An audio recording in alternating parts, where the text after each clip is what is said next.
This show is produced by Futility Radio. You are listening to Sending a Wave, the UK Firefly and Serenity podcast.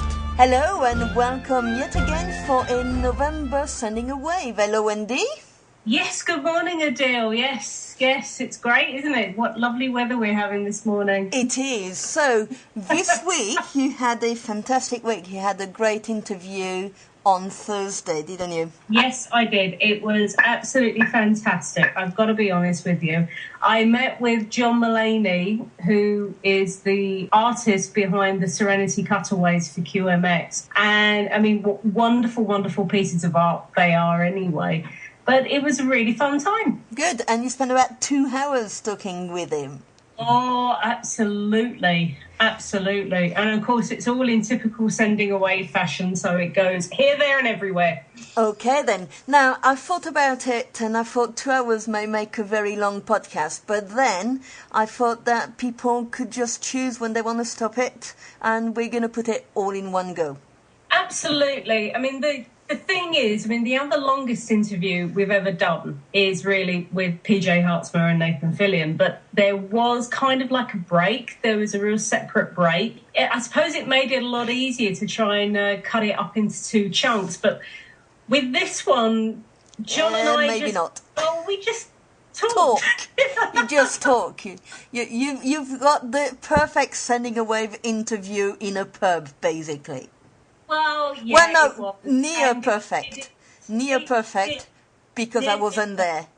No, exactly, nearly perfect. And all I can say is, Adele, had you been there, it probably would have been 3 hours. Oh my God. Okay. So anyway, before we listen to that great interview you've made, there's a couple of things I want to talk about. Yeah, of course. First of all, we've got the Little Damn Heroes coming out, number 4 and 5, Wash and River. Yep. And we can pre-order them from Monday, this coming Monday, the 15th. Yes, we can. And also, when you pre-order the Little Damn Heroes, you also get a little bonus button, and which would be quite nice. They're very, very cute. The other thing I want to talk about is the Mashable Awards. Yes, do that, because I must admit I know nothing about them, and I've been seeing the tweets from the Browncoats movie and thinking, what the heck is all of that about? But the Mashable Award is an award for celebrating new media and the use of new media, basically. And we're trying to get Browncoat Redemption and at Browncoat Movies to be nominated, well, not to be nominated, but to be selected for 2 of the award. One is the Must Follow Non-Profit, and the other one is the Most Creative Social Good Campaign. And you can help them to be selected by going and nominating them daily until the November 29th if you go to Mashable.com. And then you just say you want to nominate at Browncoats Movies and select the 2 things. However, to do so, you need to have a Twitter or Facebook account. And I'll put a link on the blog about the Mashable for people to go and nominate them. Yes, please. On this note, we're going to go and listen to your very long interview, and I hope you'll all enjoy it. It is my very, very great pleasure to welcome JohnR.Mullaney onto Sending a Wave. Thank you very much for meeting us, John. Thank you for having me. Yes, well, it's a little bit noisy this evening because we're actually doing this outside, on location, so to speak. But hopefully it should sound just as well as everything else we've ever done. So, why architectural illustration? Well, that's a big question. I guess I've always been drawing, but I'm not very good at drawing people. Oh, right. So I guess I've been better at architecture and machines than I am with more organic subject matters. And I don't know. Going right back, my parents used to drag me to National Trust properties when I was a boy, and as a cultural excursion on a Sunday or something like that. And to get away from them, I'd find a quiet spot and just take a sketch pad and just start drawing. So there's a lot of National Trust properties in my early portfolio. And you just kind of went from there. Yeah, now, and from that point I sort of started drawing things that I was more, more into, more popular culture stuff. Now, of course, what this is all leading up to is the fact that John is the artist of the wonderful, absolutely incredible Serenity cutaways, which were first displayed at the Creation 2009 convention when they were first seen there, and they're on sale right now. They are? Yeah, they are. And I think anybody who has seen them cannot fail to just really how wonderful they are.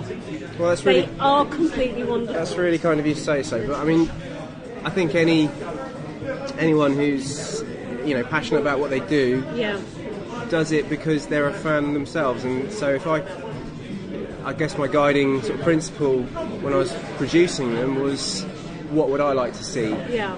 If somebody else was producing these, what would I want to see? So that's been my mantra, and I've just got obsessive about the detail. Which is brilliant. Now, of course, you got to the Serenity cutaways from a fairly circular route. Now, when I first saw those cutaways and Andy Gore sort of said, "Oh, look at these last year," my first thing was, "Oh yeah, they're just like the Dorling Kindersley Star Wars ones. Yeah, I know this sort of thing." Now, that's very interesting, isn't it, John? Because you're the one who did those. Well, I was one of the people. In fact, the two main guys on the DK Star Wars Incredible Cross Sections were two amazing illustrators called Hans Jensen and Richard Chasemore, who I met briefly at Western Supermare a few years ago good old Western. at a convention there. But their work really inspired me, and I was really fortunate to be asked to work as an additional illustrator on that series.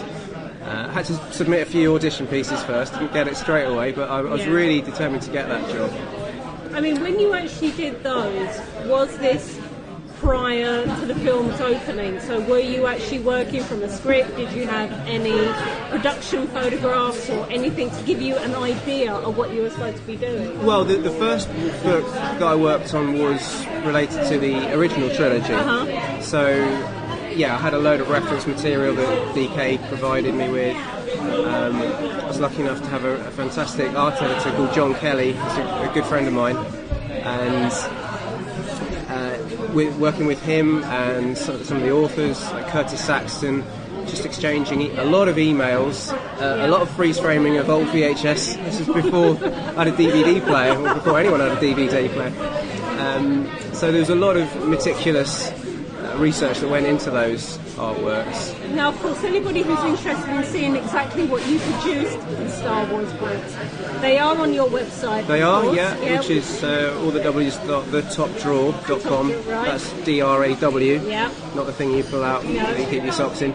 And there's you can see a lot of the work I did on Star Wars books and some other DK titles. Did a book for Doctor Who and for we're going to come the Batmobile. We're going to come to that as well. So, but really, so was these Star Wars cutaways the first time you'd actually ever attempted anything very genre related? Yeah. I mean, I sort of tried to get into TV production design a few years before, and did a few work experience positions on. Do you remember a show called Bugs? Yep. Yeah, I did a few weeks on that, and actually, my my first paid gig actually in TV was I was the storyboard artist on Teletubbies. Well, what a claim to fame! Which obviously is the perfect launch pad to go into cross sections of detailed spaceships. What did you do on Teletubbies? I spent 4 months, 4 very, very cool months working on the set. Wow. I had a little, which is in Warwickshire. Yeah. And it was the summer of 1999, and I was basically working in a caravan producing storyboards of the scripts written by Andy Davenport, who was the co-creator of Teletubbies. Wow. And when I wasn't doing that, I was working actually on the set, helping build the props and everything. While this was going on, of course they were broadcasting the show. I mean, did you all get why it became such a phenomenon? Well, I came to it. Yeah, I think it was sort of one of its final seasons that I was working on. So it had already its reputation was already very established, and all the crew members were telling me about the previous summer when there were tabloid photographers hiding in the bushes on the perimeter of the set trying to take photos, and they've got this no photo policy on set. And so it was already very much an established brand at that stage, so I just felt quite privileged to be working there. And there was an amazing cast and crew. I've got some very funny, amazing memories of those 4 months. No, so that's fantastic. So you went from there on to your next... I think it was... I came back from that in September, back to my day job, which at the time, and still is, sort of 50% of my work is producing artist impressions and illustrations for the property market. Well, so to give some people some idea, I mean, certainly in England, whenever we have estate sales or something, most developers over here will have conceptual drawings of the properties that they're planning on building and everything, and that's really what you provide is these conceptual. Yeah, so that was that's how I started out earning money. The Teletubbies thing was a nice little diversion for 4 months, and then I came back from that, and I actually got a phone call late that autumn. It was just a voicemail saying, "Hi, this is Gordon Kindersley. We're looking for illustrators to work on the Star Wars books." And I thought it was a wind-up because I already had those books and I drooled over them. And I told my dad about it, and he was like, "That's one of your mates pulling your leg, But I gave the number a call, and it really was it was DK. And a few sort of audition pieces later, I was working on one of the first pieces. Okay, so you're saying audition pieces. I mean, really, how involved are Lucasfilm in something like this? They're really involved. I mean, I wouldn't be speaking to them directly, but I'd be speaking to the art editor at DK and the author who were in touch with DK, with Lucasfilm. And so there was a very, So it really was an involved process to be able to get exactly what they were looking for. Yeah, they had an exact idea, and like I say, it did take a few pieces to get the style right. Initially, my first stab at it was woeful. I've still got it. It's awful. But like I say, I just studied those illustrations really hard, figured out some of the techniques that they were using. Didn't figure out other techniques and thought, how the hell do you do that? Yeah. So when you're presented with something like this, especially when the film is already finished, I mean, were they providing you with set photographs and things like that, so you can, from different angles, so you can try and get that sort of look down feel? Well, there's from the original trilogy, there's. And obviously the more recent stuff, but I suppose from the original trilogy, because at the time they didn't know it was going to be as big as it was, there's not as much information visually as there is about the subsequent prequels. Yeah. So in a way that was good for the first piece I worked on, which was this massive pyramid, Aztec pyramid from the original Star Wars movie. Oh, the Rebel base. Yeah, with the Rebel base. Yeah. And Masasa base, thank you. Yeah. That's all. And there was, there were various rooms within that, chambers that you see, and then there's a whole load of stuff you don't see. So there's a lot of room for imagination. Yeah, so really one of the things that you're trying to do is trying to sort of give this impression of this complete building. Yeah. So in your head you're trying to, okay, if that's the launch bay where all the X-Wings were there, and there's the big ceremonial chamber somewhere else, how do we kind of get from there to there to there? Exactly. Yeah. And, with working with the author who would have some ideas about how various rooms were in relation to each other, we started to put together sketches, and just by exchanging emails, the illustration started to evolve, and it was a long process. Yeah. Obviously, very enjoyable. Yeah, hugely. Yeah. Would you classify yourself as a Star Wars fan? Oh yeah, I mean, like any 30-something, it was a staple part of my childhood and beyond. So, yeah, it was. I remember the day I got the job. I was just on cloud 9. Yeah. Fantastic. Yeah. And then one of the next things is the Aliens. It's a dropship from Aliens. Right. What made you decide to do that?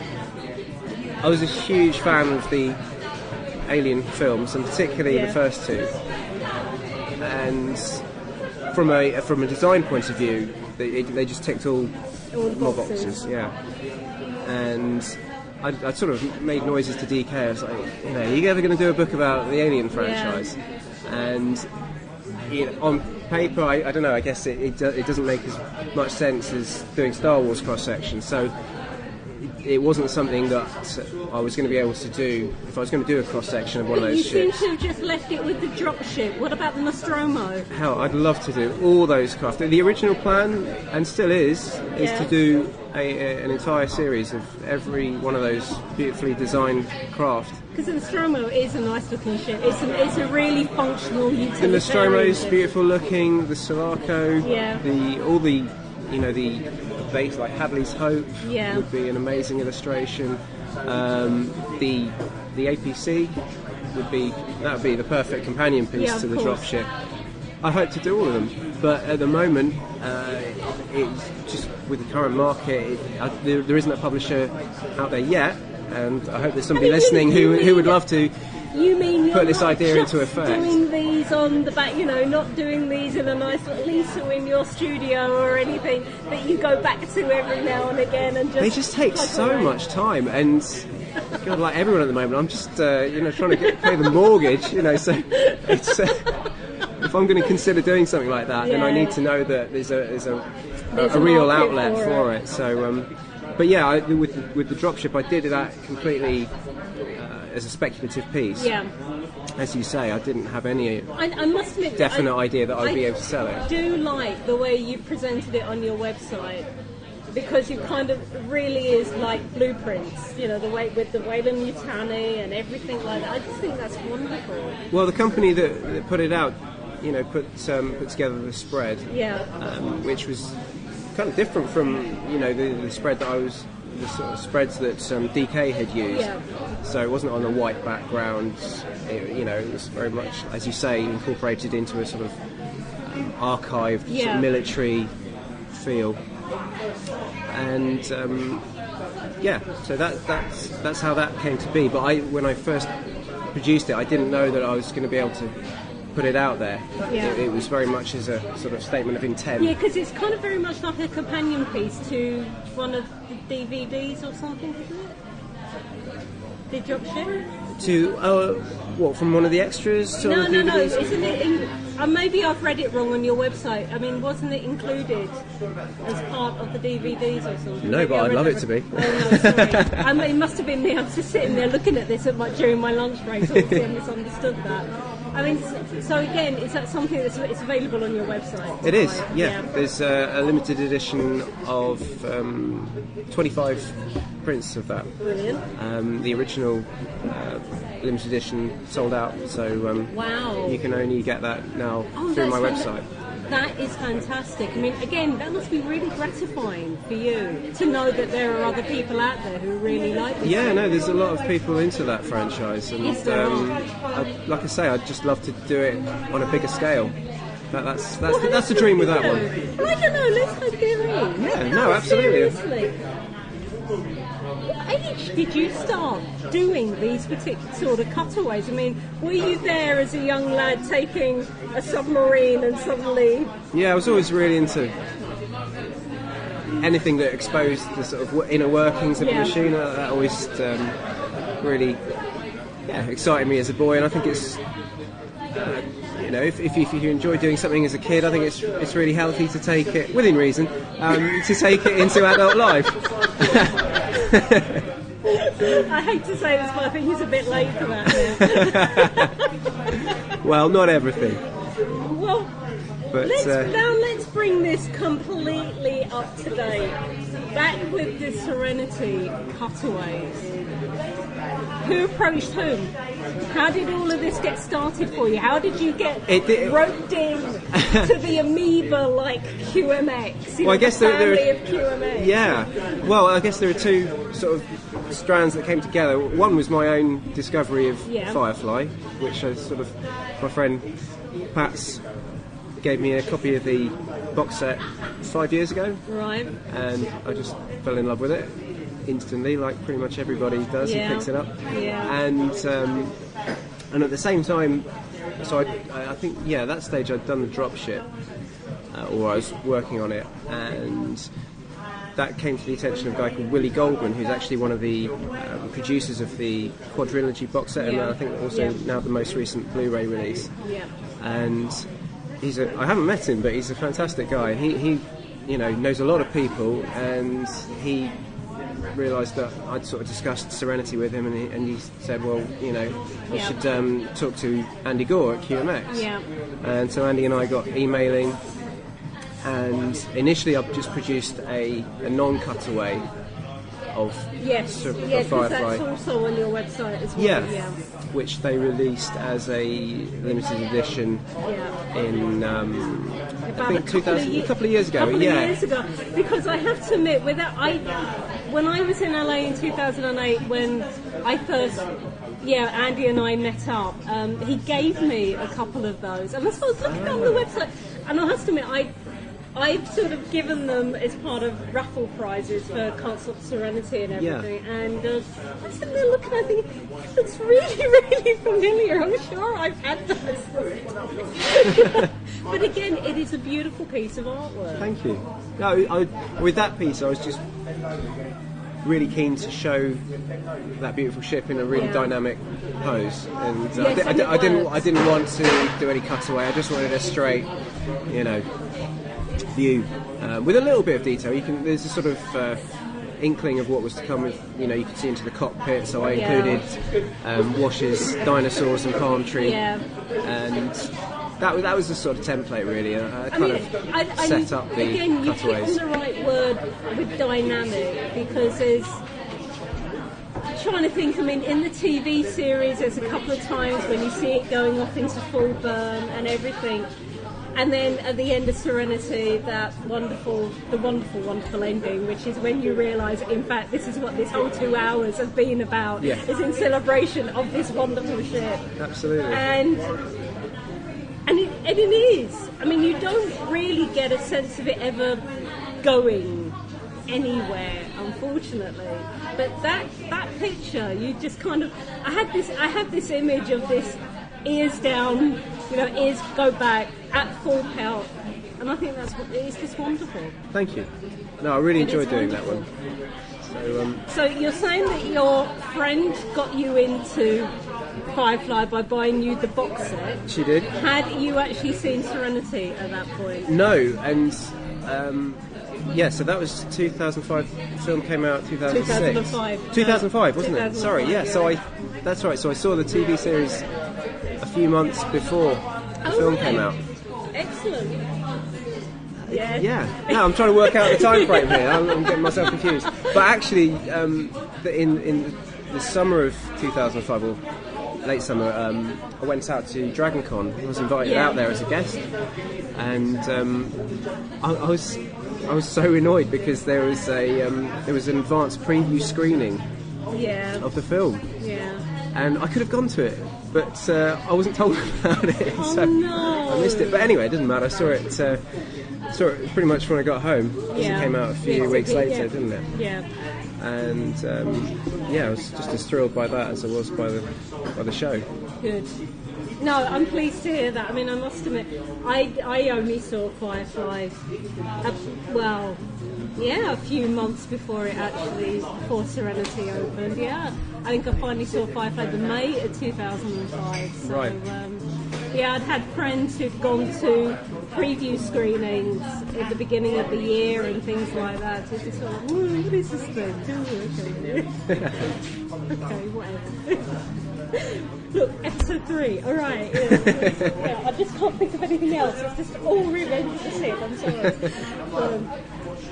But obviously it all spoke to you.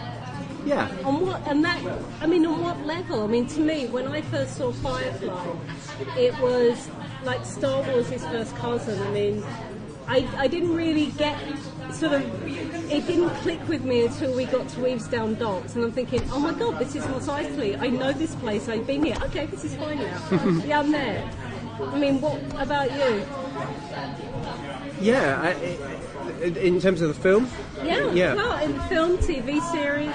I don't know, I was thinking about this on the way over actually, that I think it was the first sort of science fiction franchise that had really excited me in a long time. Yeah. It was just that, because I think for a while sci-fi got a bit lazy. Yeah. There was probably a little period where it was all about the effects, and there wasn't the emphasis on the characters and the storytelling. And Joss Whedon just reinvigorated the genre, I think. Just created characters that you really cared about, characters that you found very funny, and the look of it had been very carefully thought out. Yeah. Which is something you don't get in science fiction. You don't. Generally you'll see the interior, and then you'll see an exterior, but you've no idea how those two relate together. No, and one of the amazing things about the internal sets of Serenity, of course, is that they all interconnected. It really was the inside of a ship, which I don't think had ever really been tried before. No, exactly, and it just obviously put an incredible amount of thought into it, and it. After a few episodes, it just started to dawn on me what an amazing accompaniment to that franchise. Well, what a great way of complementing the series would be to show all those meticulously thought out rooms in their entire context. And I just thought, right, that's what I do. I'm going to do this. It's going to be you. Yeah. Put me down for a bit of that. I mean, again, you've sort of said right at the beginning about the detail and everything. And one of the things that last year at Creation that Andy kept sort of pointing out was, oh look, you've got Kaylee's dress in there and everything. I mean, how did you decide to sort of put these little things in there? I mean, because like I say, that if coming at it as a fan, that's what I'd want to see. Yeah. I want to see everything from the ship in its entirety to the tiniest little prop. Yeah. I think that is something quite satisfying, seeing anything in its full context. When you can get the bigger picture. Sometimes when you're having a really good night out, you kind of see that about life a bit, maybe. If the ships are sort of microcosm I'm really starting to sound pretentious, but I don't know. I think it's just really cool to be able to see how something big can contain so many tiny details. Yes, the nicest thing is, you picked on Kaylee's dress, and there are other little things in there as well, which I'm not even going to go into any of this, because you should buy it. Whoever is listening to this, if they haven't thought about buying them already, don't. Just buy them, frame them, and just go with a magnifying glass and just go over everything to sort of find the nice little hidden gems that John's put in. There are quite a few, yeah. You've got to look hard. And in fact, I'm actually doing a spot the prop competition. We should, again, let's talk about that. Let's talk about that. And I've basically come up with a list of 10 items. In fact, I've got it in my bag here. Oh. And there you go. That's a list of items hidden within the set of artworks. Right. And I'm going to be putting this as a... Yes, yeah, you are right on that one. It's Yeah? That's going to sound very cryptic to No, I know, but listeners. believe you me, he's right about one of them. So, yeah, there's going to... on my website, and I think on the... God, and you even decided to put that in as well. Oh, bloody hell. Well, you can say these things. I mean, basically, this is going to be published. I'm going to put this on the on my website and on I think QMX, and on the QMX website as well, I believe. Yeah. So there's going to be a PDF which you can download, and there'll be a list of 10 items to spot, and you just have to find them and find the nearest little key number that's on the poster set, and just send it back in. And the prize for finding all 10 items is going to be an original artwork from the set, as well as some preliminary artworks, and one of the artist proofs signed as well. Fantastic. Now, I'll tell you what, let us put everybody out of their misery right now, and if it's okay with you, we will also put this list on our website as well. Yeah. So, first of all, the props that you're being asked to find in these is Vera, naturally enough. That's an easy one. That's your starter for 10. Right, now the ball and hoop, which was featured at the beginning of Bushwhacked, so really go back, watch Bushwhacked, and go and find that one. Then the engine catalyzer, you could not have the engine catalyzer. That was a key prop. It was a key prop, yes. Now, something, I don't know, a little bit more esoteric, which some people I know have spotted, and a few people haven't. And the amazing thing is, of course, this particular prop would move about the ship. Would it? Okay. Yes, it moved. Right, It moved. I didn't know that. And that is the Han Solo in carbonite. Now, we know it's appeared above Kaylee once, but it's also appeared in other parts of the ship. So you go and find where John's put it there. That was news to me, by the way. I saw that in the one of the Firefly companions. Yeah, that's right. What the hell? Oh, that's all right. The guy who's got the prop, who sort of looks after the props in the UK now, he actually has that. Right. He has that. Yeah. Okay. Simon's bag. River's cryo box, the ship's papers, no, it's the wallet, not the ship's papers as we saw them, but definitely the wallet. Again, that's the one featured in the Firefly companion. Yeah. Now the grenades, which of course Jane wanted Mal to allow him to take at the beginning of Serenity. Mal's brown coat, again, how much more iconic do we really want to get with this? And well, let's see. I got a choice. Now, we've got a choice. Which one do you think I should go for of these two? I mean, well, personally, I think that one's probably more interesting. I really think definitely Inara's longbow, but you might want to give something extra if anybody can spot the flash bomb. Well, maybe I'll do 11 questions. There you go. Maybe. Yeah. We don't have to choose. Yep. So there you have it. Now we are going to put a whole list. We're going to put this list on our website. And we'll probably put a link into John's website as well, and the QMX. So we're looking forward to all of that, and good luck to everybody. Really, I just think it's amazing. The fact that you included all of these is just incredible. It's nothing short of incredible. Well. Now there is this wonderful video on your website as well. Oh, thank you. And where you talk about how you produced a lot of the details. So would you like to sort of go into that in a little bit more detail again? Yeah, well, I mean, it was an idea that Andy came up with. Yeah.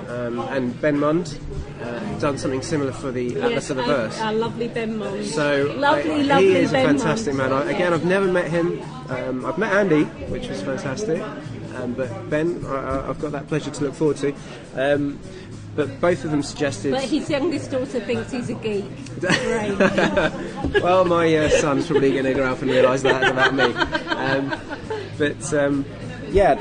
So Ben sort of set the template with the video he did promoting the Atlas of the Verse. So I watched that studiously and gave my brother a call, who's a very talented... pretty much anything to do with computers, he's the man to go to, and he knows how to use Final Cut, and he had access to a nice camera, and a microphone. And so I'm very grateful to him. And he came over, and before he came over, I spent a while getting quite a tightly scripted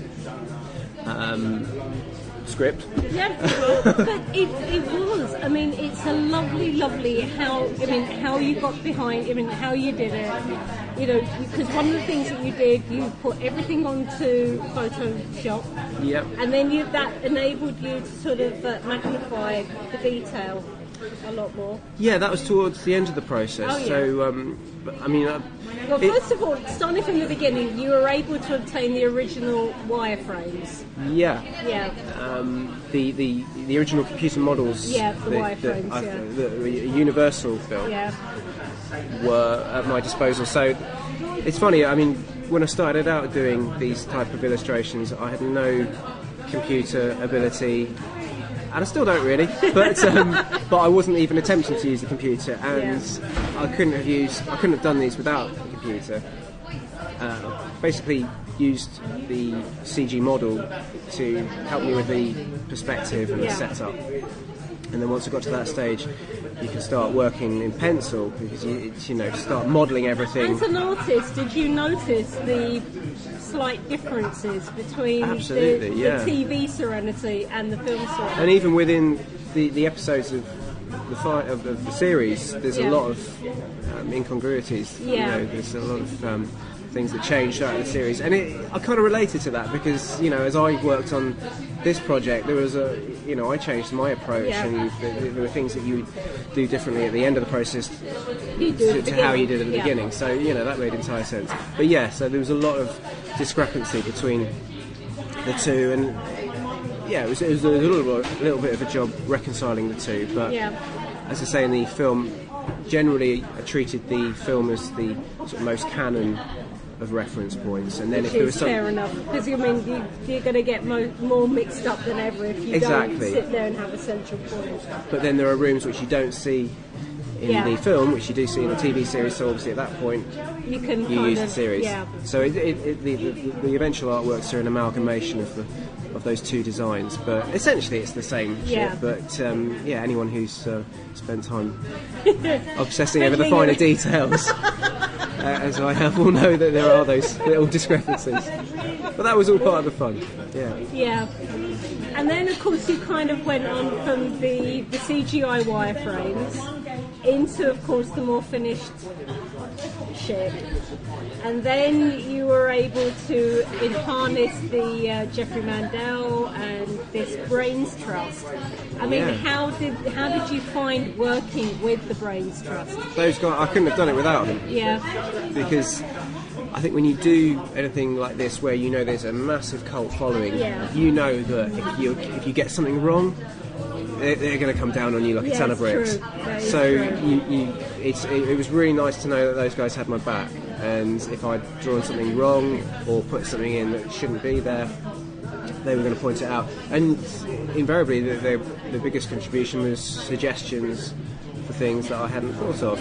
So excellent. It was I was really indebted to those guys. I mean, did suddenly your appreciation of the show and the film as a fan deepen through sort of working on this all the time? Yeah, absolutely. And you realise how much thought goes into a film or a TV series production.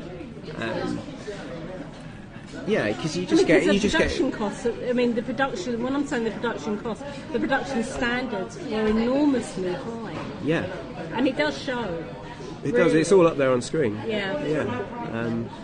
And I was really lucky to have the help of a guy called Jim Pizar. Yeah. Jim, apologies, I pronounced your name wrong in the video. Pizar.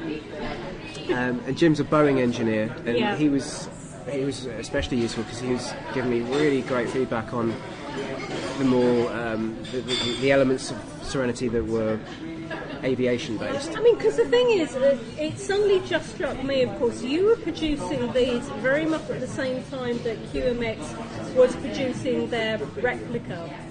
Yes. So really, were the two of you kind of meshing in a rather strange way that you weren't? I guess realising? we weren't aware of. I wasn't aware that they were doing that until was it earlier this year? I think right, Andy told me about that. So I had no idea, and I don't know if they knew that I was doing well, it's just cutaways. kind of, on one hand, both projects kind of complement each other in a...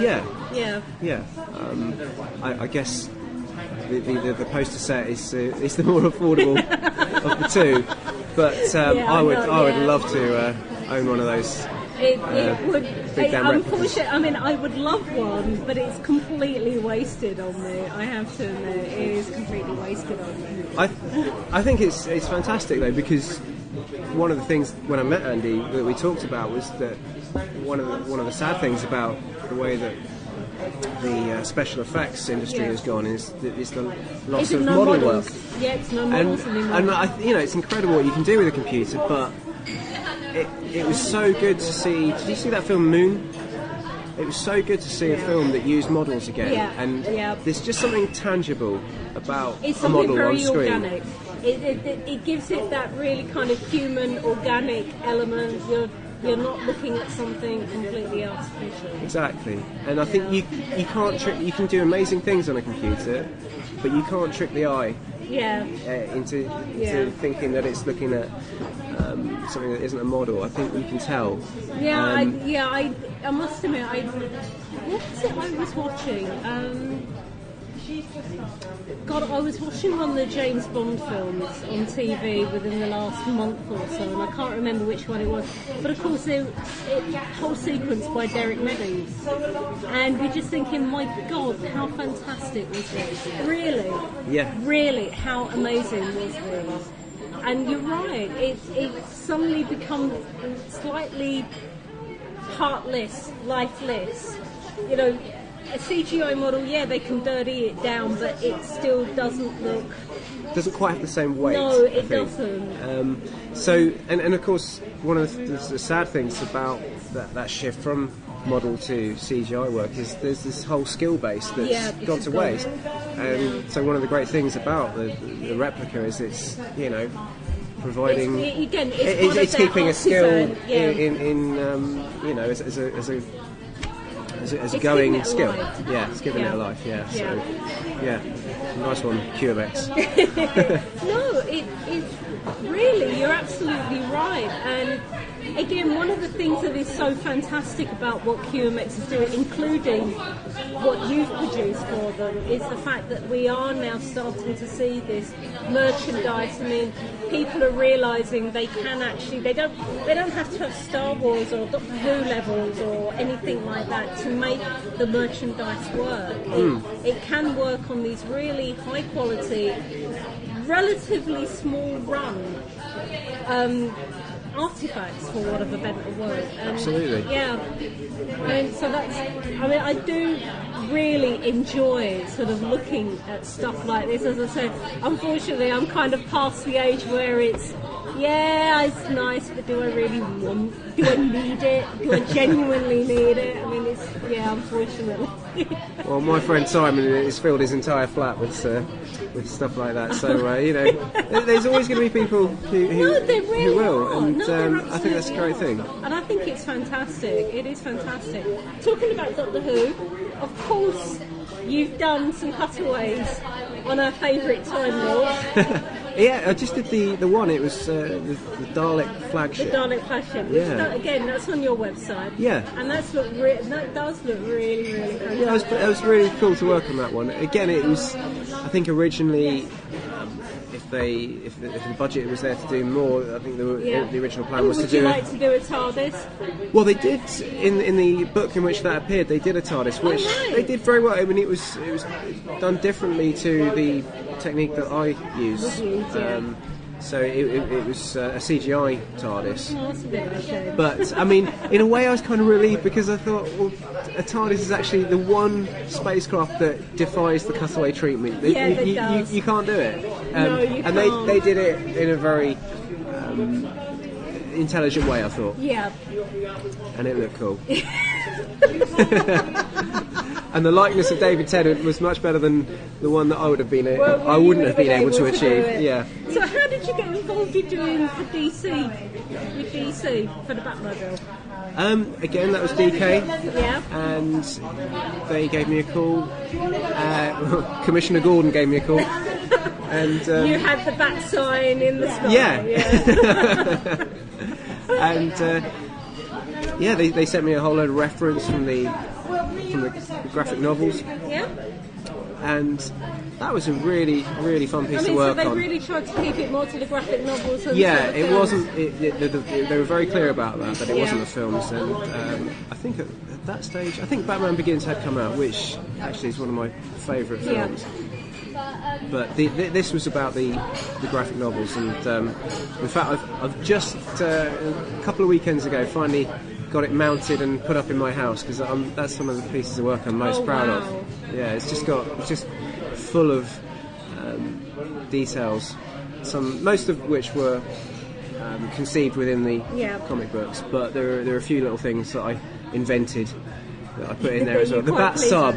Was my invention, and I actually put as well. One of the things I like to do, I didn't do it Serenity because I just thought no, that I can't sneak anything in, but I do like to try and sneak in things that shouldn't be there. Okay. So I mean, have you got anything that you would love to put into Serenity? I don't know. What would you suggest? I mean, I guess the Han Solo and Carbonite was the Han Solo and Carbonite is fun. Yeah, but that's legitimate because it was in the show. Yeah, but I didn't sneak anything in that didn't belong in the Serenity universe. Oh, see that? Yeah. I mean, that's the really awkward thing. Yeah. I couldn't think of anything. I must admit, I couldn't really have thought of anything. No. So I left that alone. Maybe I'd got my kicks already. I don't think there's any room for an exhaust with a potato in it. No, an exhaust pipe with a potato in it. No, I don't think that. Yeah. Oh, that's just really tough. That is a tough one. That is a really, really tough one. I got my kicks when I did the Mos Eisley painting for the Star Wars books. So what was you able to put in that then? Well, I tried to sneak past my art editor's very... well, I wasn't going to sneak anything past him. That'd be great. I tried to get in loads of things, and a few of them made it in, but for litigious reasons, most of them were removed or amended. I did try and put Concord in there. Oh, that's fantastic. Yeah, and John spotted that. Yeah, I think Uncle George would have sorted that. Excuse me. Hello? Can we have 2 more of the same? Yeah, thank you.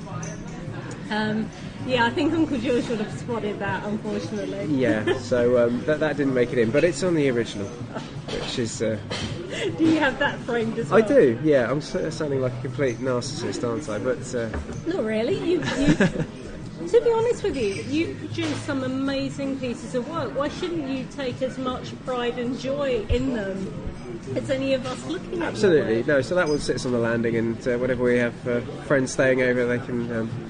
pore over the details and look at Concord. Now, Terminator, the endoskeleton. What made you do that? Again, that was like the dropship. That was just one that I just felt passionately about doing. Yeah. I've never found a. Because I must admit, it's very unusual. You don't find much Terminator stuff. You don't, and I guess that was something that sort of, again, coming at it from a fan's point of view, I wanted to see that. And I thought, because I don't normally do characters, but because that is such a machine, it's iconic character. Very iconic. Actually, there is one Czech Republic film poster. They did it's very much in sepia tones, but you have a pale image of the outer skin, but the focus is all on the skeleton, the skeleton underneath. I haven't seen that one. Send me a link. Yes. If you can see it, it is actually very impressive. It is really impressive. But I just, Stan Winston, who designed it with Jim Cameron, God rest his soul. God bless Stan Winston. It was a sad day when he passed. It was, and again, I think there's something very tangible about those early effects. Yeah, you're absolutely. I mean, they look a little bit. If you've been cynical, you say, "Oh, it looks a bit creaky." I don't think it does. I think those stop motion animations look fantastic. I'll be honest with you. The last time the BBC screened Terminator, I did tape it and I watched it again, and I as much as I hate to say it, when you get to the bit with Schwarzenegger trying to fix the eye and everything, and I kept thinking, because of how it looks now with the resolution, the technology's moved on, everything, it's sort of like, oh my God, was this really cutting edge? And I suddenly thought, this is 1985. This was cutting edge, and it still really does look incredible. Yeah. When you think about what they're doing now, and let's face it, had it been done today, it would have all been CGI. That was on set, and you don't see that anymore. No. And I just thought, wow. And you wouldn't have had, I don't think you'd have had that level of detail. You can make out, you can pause those films, and you can make out every little piston and, fine little bit of design.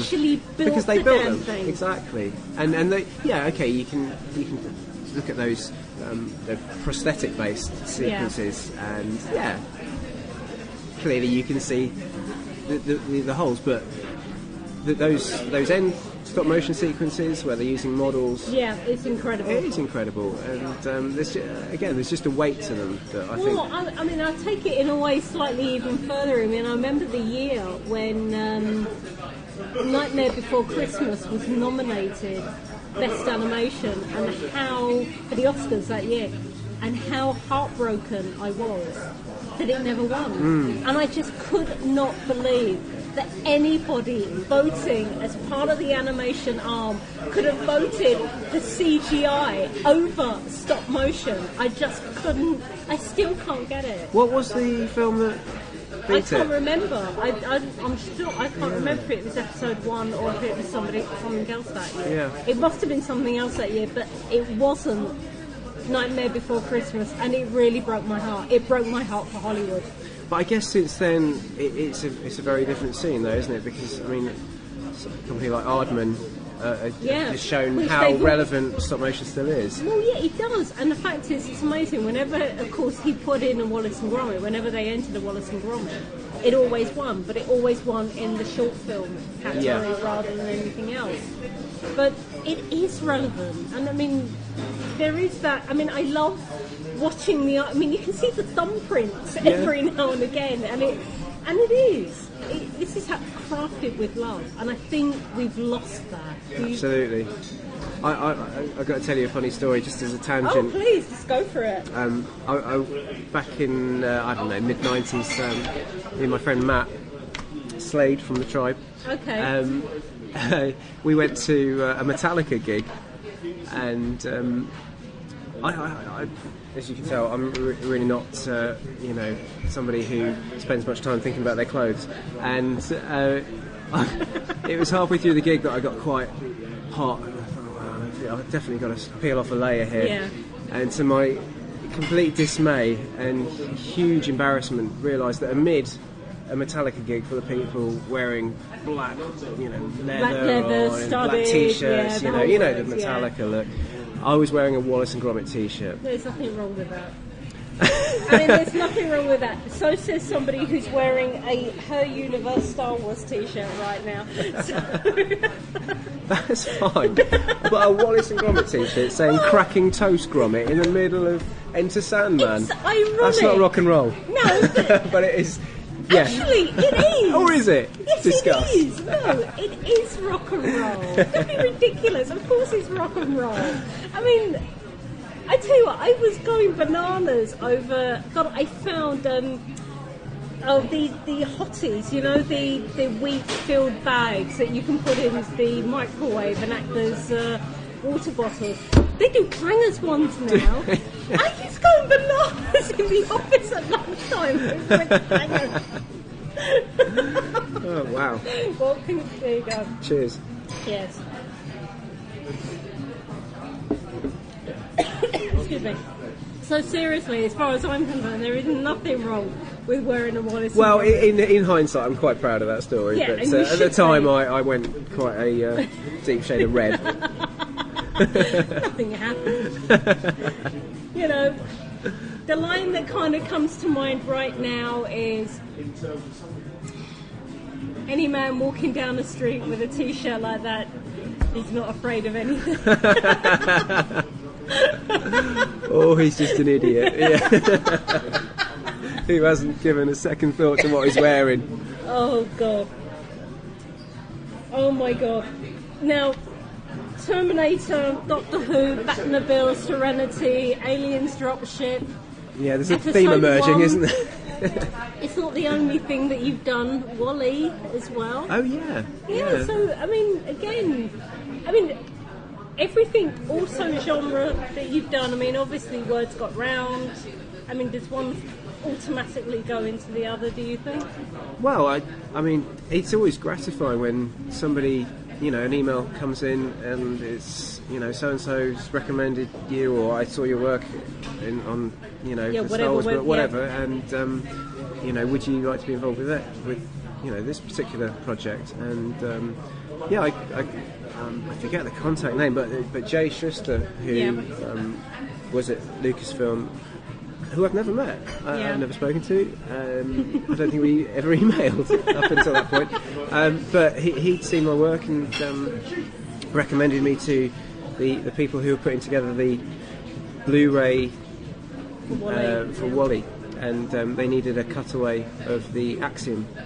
So that was a really cool job to do. Interesting.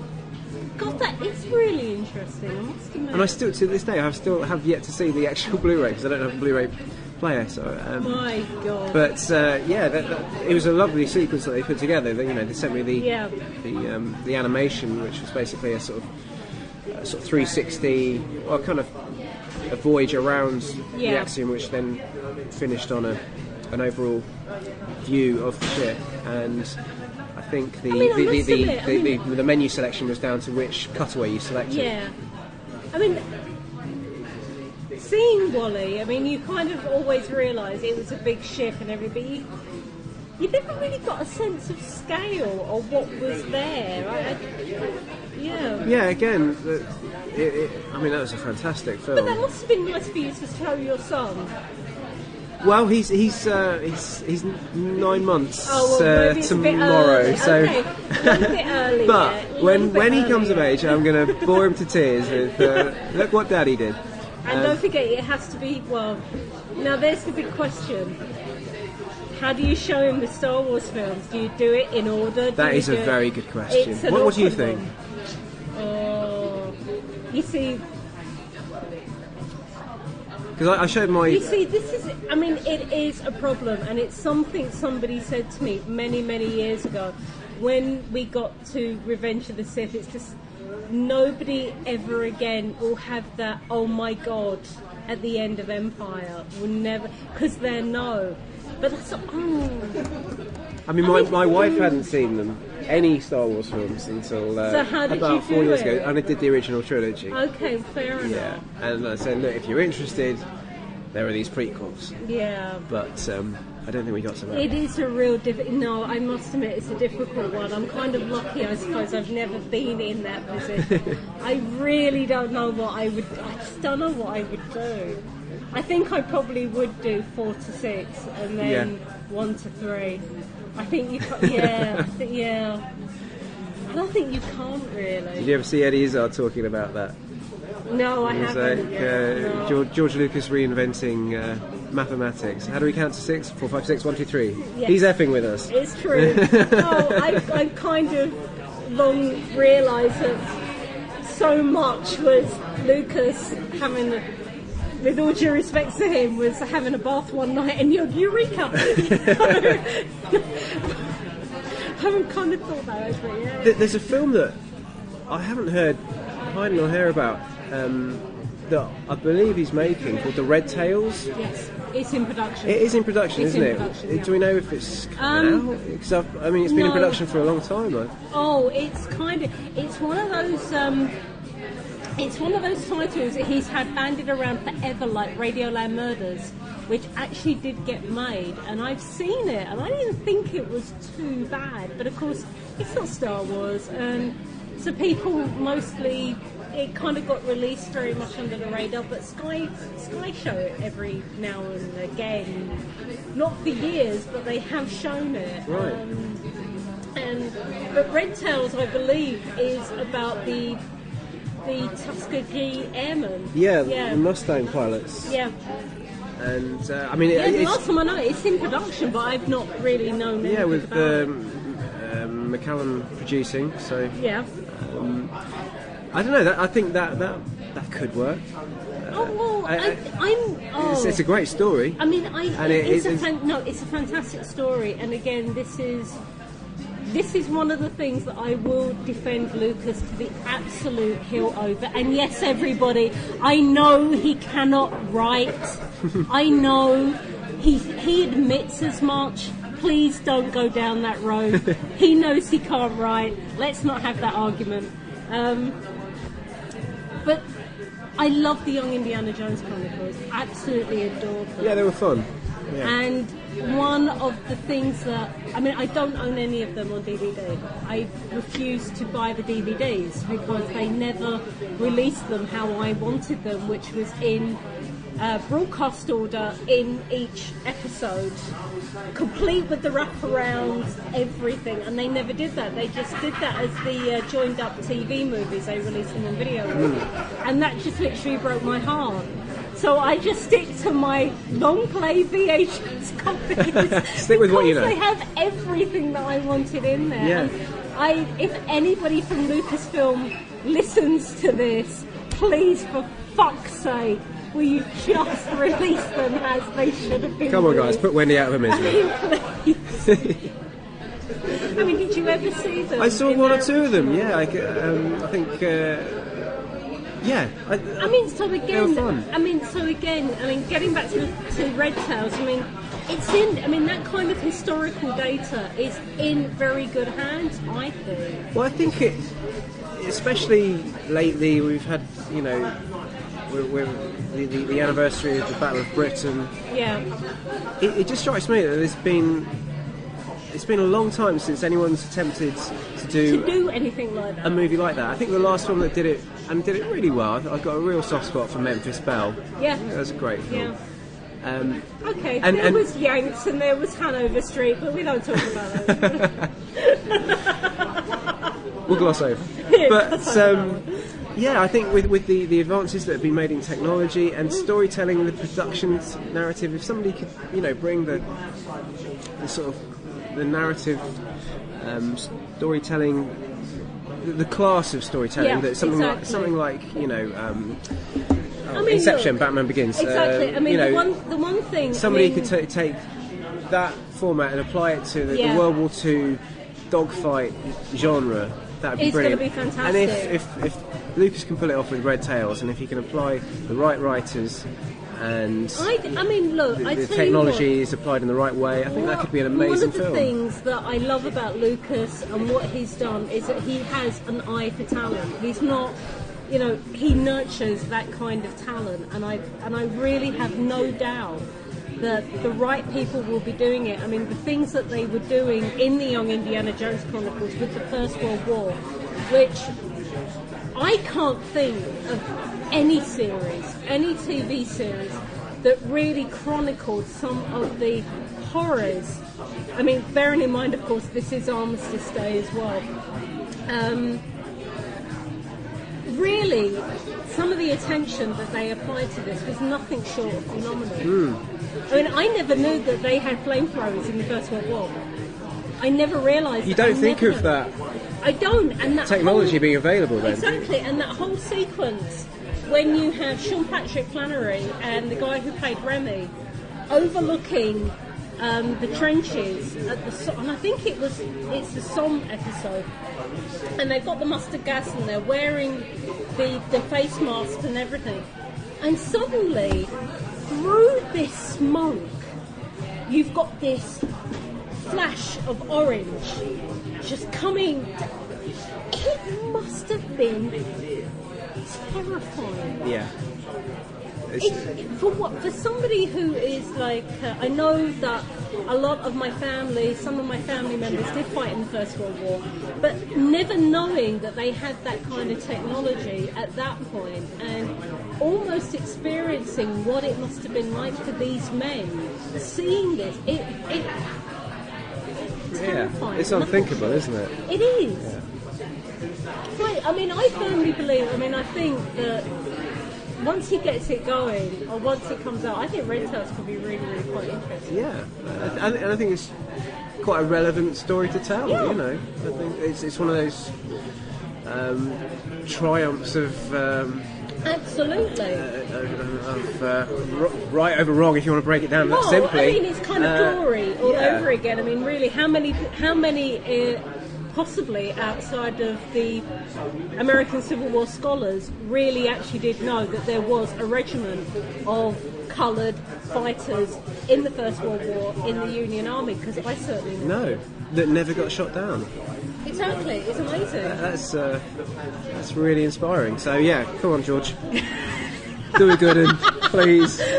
Yeah, I think I'm looking forward to that far more than Peter Jackson's remake of the Dam Busters. Right. Even though it has been scripted by Stephen Fry. No. Has it really? Yep. Stephen Fry. Yep. Well, that's safe hands. It's going to be. But yeah. I don't know.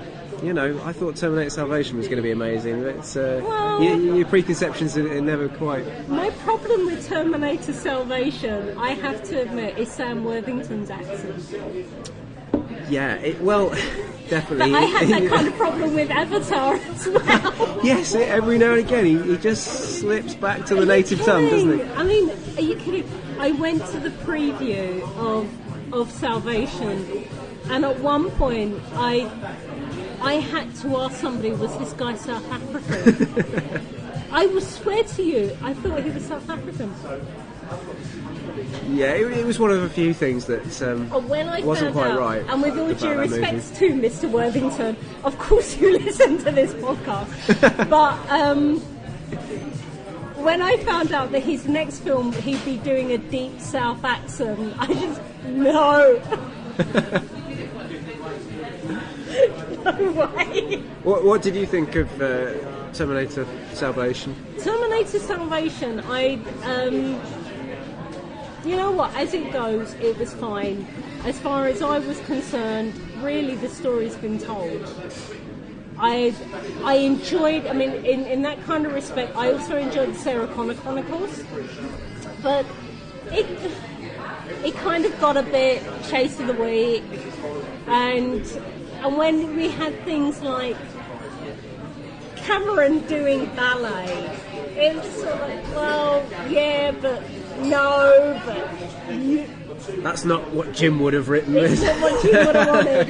It's not part of Jim's vision, I'm sorry. I mean, I liked the idea of it, but the problem I had with Salvation is that I kind of knew by then that, of course, Sarah Connor Chronicles was just really tying in with that film. Yeah.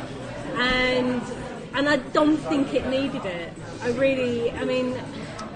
For all as much as say with Alien 3 and then Alien 4, it really wasn't needed. The story itself had kind of almost run its course.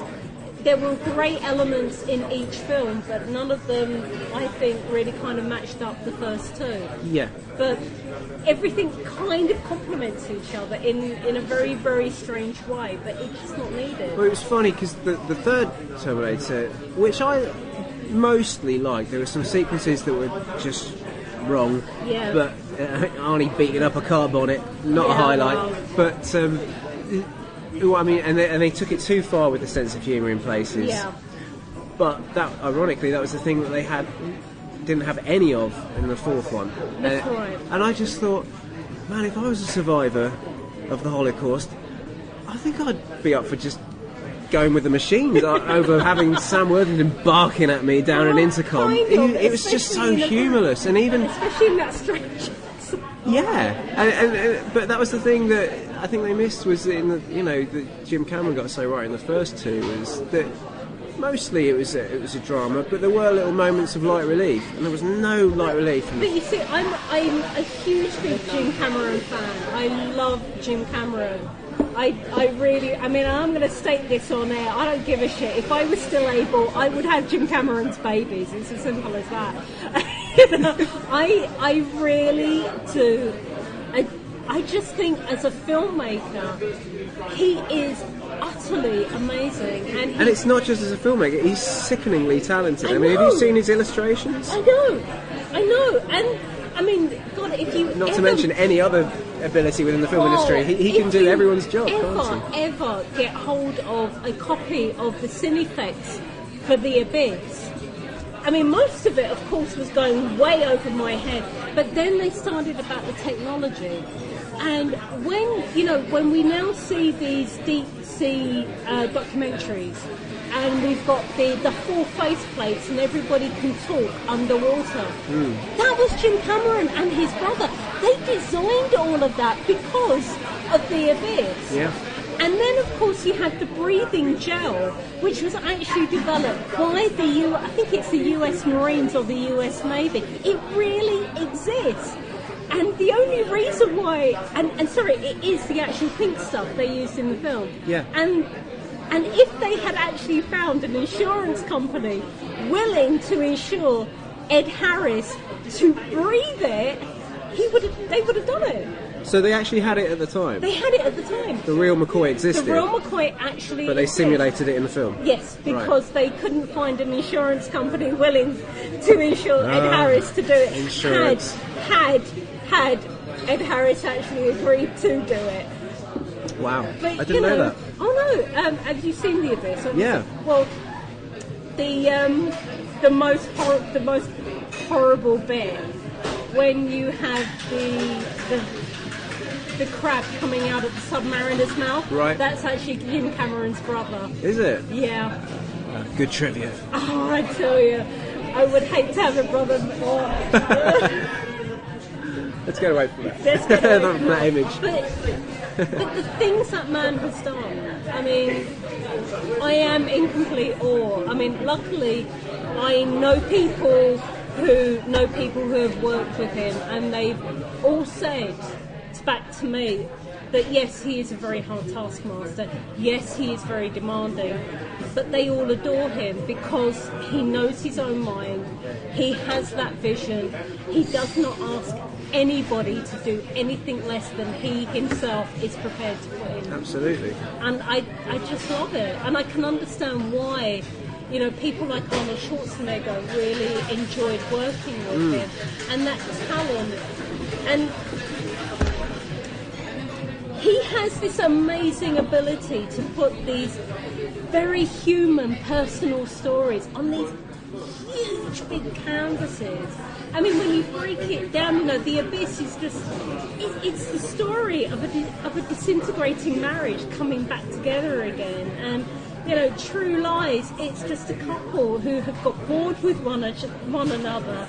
And Aliens, I mean, when Hit says to Ripley, when he hands her the gun, you know, oh, it doesn't mean we're engaged. That's exactly what the whole film is about. It's this wonderful courtship ritual. I just love him. I just really love him. He is. He's incredibly inspiring. And, yeah, I don't think I'd be doing quite what I do now without the films he's created. Yeah. What did you think of Avatar?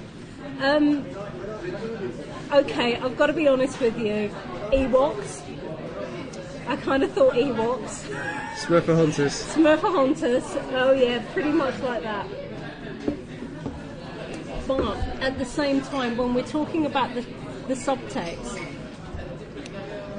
I came away from that thinking, who'd have thought Jim Cameron would have been a hippie Canadian tree-hugging softie?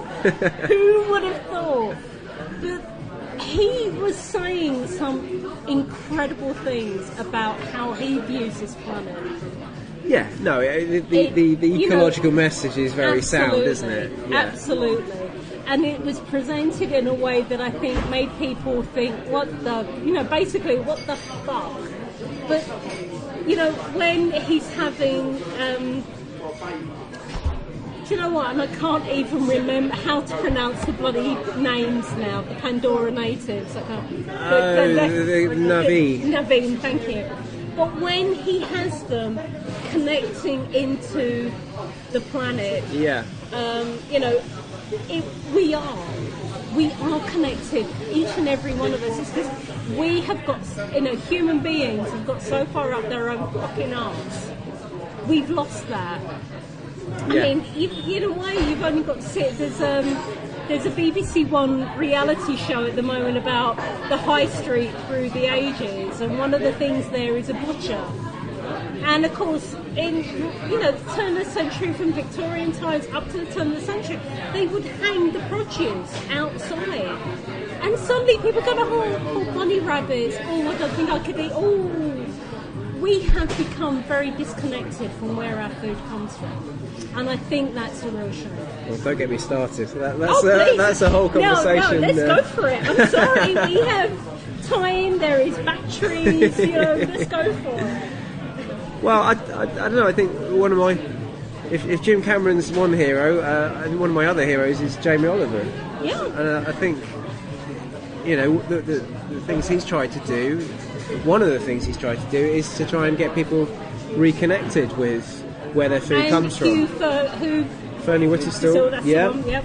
And I just think, it's hugely important to have an appreciation of what you're eating and to not be appalled by the fact, but by the farming methods employed. I mean, there are a lot of farming methods that do deserve being appalled by, but but in essence, if we're talking about where your food comes from, you've got to understand that those chicken breasts come from an animal, and the real, unfortunately, the sad thing is, of course, when we take it through, from the moment, really, we could stand on 2 feet and we develop the brain we have and we realise that we can kill other things and everything. As much as animals have to be respected, they are part of the food chain.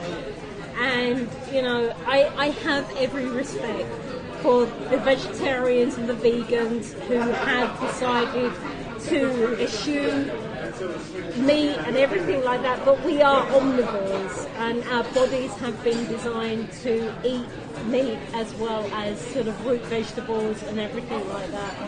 And I do think it's appalling that the sight of a rabbit just turns, that there are people out there who have never eaten a liver. Yeah. Well, I think it comes in cycles, doesn't it? And I think we're going through a phase at the moment where we're a little bit squeamish about, I don't know, there's been this real shift towards technology, and maybe you could say that there's this disconnection with the natural world. We're not at Soil and Green yet, but I suspect it's coming sooner or later. Yeah. Absolutely. Yeah. Wow.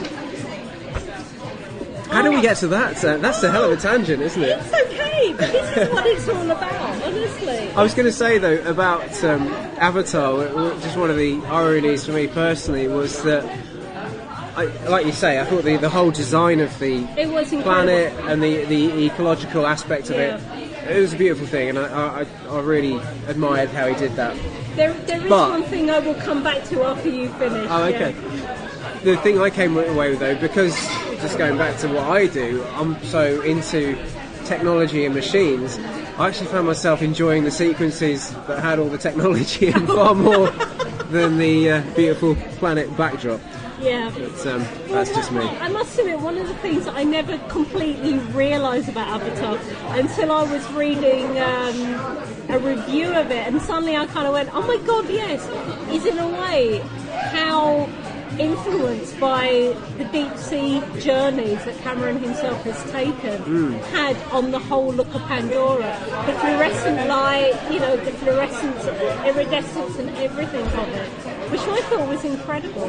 Yeah. Absolutely incredible. Yeah, I mean, it was a feast for the eyes, that film. I mean, you can again, if you want to be cynical, you can pick the holes in it. But I think kind of like Titanic, actually, if you go along with it, if you're just prepared to take it for what it is, you know, the guy's a master at telling a particular kind of story and telling it in a visual kind of style. Yeah. And you're not going to be disappointed. Even if the story's awful, you're always going to see Jim Cameron's ability on screen. I genuinely cannot think, okay, Piranha 2. Piranha 2 maybe. But I can't, once he was allowed full reign, I really can't think of a Jim Cameron film I think he's crap on any level. May not have liked as much at the time. I think a case being is The Abyss. That was possibly a little bit ahead of its time. Maybe he took the wrong things out when he should have done, but it's a deeply moving film. It is a deeply moving film. Do you know, I'm going to have to go back to it because I haven't seen it in years, but I remember enjoying it. Yeah, but a bit slow, but maybe I remember me and my mate being quite amused by Michael Bihn's performance in it, but wow, yeah. I love Michael Biehn, by the way. The guy's a legend. He is a legend. He's an absolute legend. What do you think about the Alien prequels? Interested? Not really. No. I mean, I'm interested because Ridley Scott's going to be involved.